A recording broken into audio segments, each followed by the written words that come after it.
So I can tell you a little story about the Ukrainian Students Club. It was a very active group of students. Must have been about 40 or 50 of us who were in that club, and Professor Taras Hunchak was our consultant of that club. Every club had to have a professor who was your mentor consultant.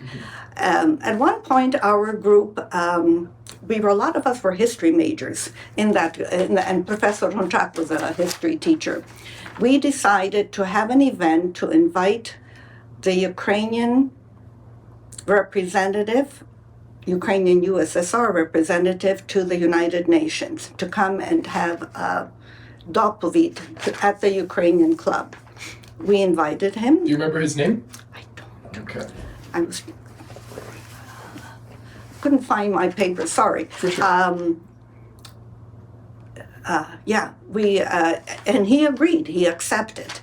Word got out that we were hosting this event,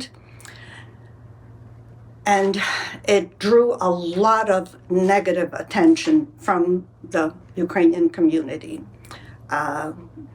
Articles in the newspapers, phone calls. Ended up that I was vice president of the Ukrainian Students Club. The president resigned.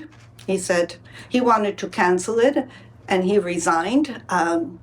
I met with Professor Hunchak, and I said, what do you think? And he said, well, it's your decision. I will support whatever you decide. And I said, I think we should go through with it.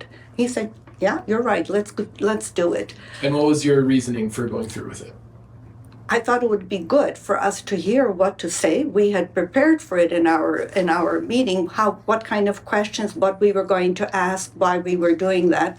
We were quite aware that it would be a very slanted response we would get. We were not walking into this blind. But I have to tell you, the backlash from the community was horrific. Phone calls to my house threatening me, threatening my family, how on Ukrainian I am, etc., etc., etc. But I also did have 2 or 3 or 4 or 5 maybe very encouraging support from some of the academics and other people. So that was sort of my first experience в українській громаді.